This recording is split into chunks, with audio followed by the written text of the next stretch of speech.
with your host, JC Botero 67. I am gravely ill, and so that's why I'm talking like this. No, I'm just kidding. I wanted to do a kind of spooky opener for you guys for the Chapter 13 review of Revelations today. I want to just kick it off right away by saying that the chapter definitely met my expectations and even exceeded them. It was a great chapter and a great way to end the first arc of the story.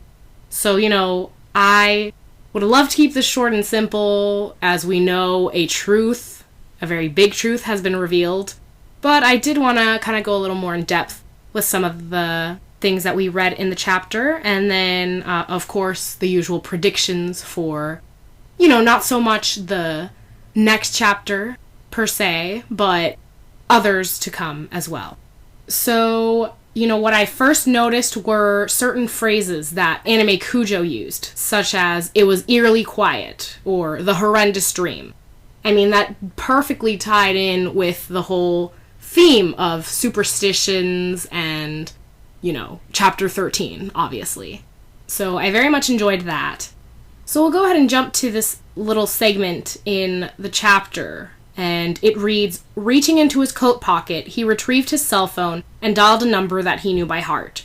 There was only one person he would let see him in this state, and even though it was 3 a.m. in the morning, there was no one Ciel would rather lean on in this moment than his best friend." So basically, to sum that up, and I know that was a little confusing, Ciel was just in Sebastian's dorm, and, he woke up as a result of the nightmare, and he started feeling the pains in his shoulders, and it was so severe that he just needed to get some air, and he was like, I'll be fine after I do this, and that way Sebastian doesn't see me in this state because I don't want him to see me this way. So when he's getting the fresh air, the pain just gets worse and worse, and so what he ends up doing is getting in touch with Aloise.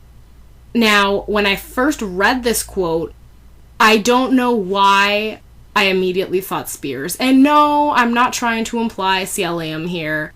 I thought of Spears because Sebastian, goodness gracious. Ciel stepped outside. And I don't know why my thoughts immediately went to the church. It was going to be nearby or something. So that's why I thought that he was going to say Spears. But then again, to call him up, that's kind of weird. But I guess it wouldn't be too weird because, Ciel always meets with Spears once a month to do the whole counseling and talking and everything. So I didn't find it surprising if it were Spears. I don't know if you guys agree with me or not. But yeah, it makes sense for Aloise to be the person that he would let see him this way because it's his best friend. So anyway, enough about that because I just keep running circles here. So they're talking on the phone, and at one point, Ciel's pain is that severe that I think he passes out, or at least he doesn't respond to Aloise. So Aloise is freaking out, he runs outside, he ends up finding him, and, he's not really able to carry him anywhere. So they're close to the church, as I had pointed out, and Aloise decides that's the best place to take him.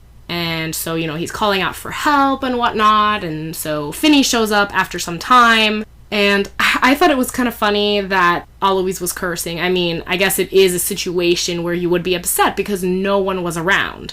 But still, it's Aloise, what else can you expect? Especially when he flipped off Spears. I thought that was kind of funny, but I guess that was kind of inappropriate. But it's Aloise, I just remembered Anime Cujo and I had this little inside joke about Aloise-itis. So I just randomly remembered that. But anyway, I'm just probably confusing you guys right now. But yes, Finney goes to get Spears, and, that's when Aloise is like, "Oh, okay, we need to get a doctor for him." And Spears is like, "No, at this point, he does not need to see a doctor." And Aloise is totally confused. And that's what irked him and made him flip off Spears behind his back. So hopefully that makes sense, and we're back on track now. So then we see that Spears instructs Finney to go get a box. And the contents of the box include vials, this small black book, a sheathed dagger, and strips of leather. So the strips of leather were the first thing that we saw being used on Ciel. Basically, Finney and Eloise used the straps to wrap them around Ciel's wrists. And, one of them was on one side of Ciel, the other on the other. And so basically they kind of had to hold him down for when the transformation would occur. Of course, Eloise is unaware of what is going on. Finney probably has some kind of idea. But yeah, we know that the transformation is taking place. Then eventually, to ease Ciel's pain, because it is a very painful evolution that Ciel is undergoing, William uses the vials of holy water to kind of pour them on his back. And he's also reading phrases from that small book. And then at one point, he brings out the dagger. And while he says, "Bless him, O Lord, for he is your son and the only hope for us all," Spears ends up bringing down the dagger on Ciel's upper back. So it's under one shoulder blade that he does that, and then under the other. So Eloise is just beyond panicked. He's screaming no, and I don't blame him. Instead of helping him, it seems Spears is hurting Ciel. But then we come to find out that Spears puts his hand into the gashes that he made, and he's pulling out something from each one. And so Eloise described that to us as a series of connected bones that were being pulled from Ciel's back. I think all of us at this point, we know what's happening, and Eloise is also taking note of that by, and I quote, "observing the way they arched up at an angle before swooping down in a long line to their tips. Suddenly it dawned on him what he was staring at, and his breath hitched in his throat at the discovery. Wings." And surprise, surprise, Ciel is an angel, ladies and gentlemen. So those of us who thought that, and I'm pretty sure it was the majority of us, if not all, kudos to us for being on the ball with that prediction. So after this happens, Spears warns Eloise to not tell anybody. But we know that down the road, it's eventually going to slip his lips, and that is more than likely going to happen when he's with Claude. No, I'm not aware that Claude would be surprised, because he probably does know he's an angel. But, in the case that he doesn't, that's a very interesting thing for him to take into account. Whatever he plans to do with Ciel to kill him off, or, whether he teams up with Hannah to do it. So, we'll kind of see down the road what happens there. Or even just thinking right now, Eloise could probably kind of slip that to Lizzie.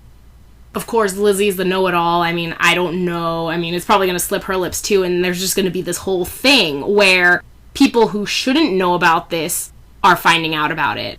So that could be the other route that this slip of, oh, Ciel's an angel could go. But anyway, I liked the final quote that Spears said to finish off Arc 1, and that was, "Until that time, rest and regain your strength. You will need it for the coming days. Sleep well, my little angel." And then, of course, Anime Cujo, being the prankster that she is, put the end after that. Of course, it's not the end. It's the end of the first arc, obviously, but there is so much more to this story that it can't end that way. So basically, in her author's note, she wrote, "The second arc is going to get more into the history of that, so be prepared for explanations and factoids."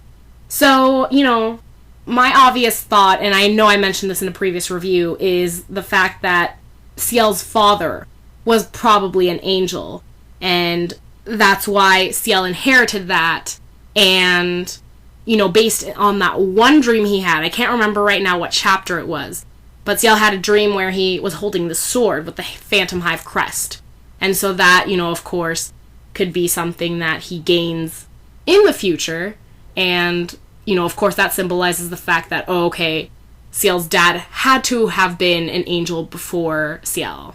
So, it kind of makes sense that way.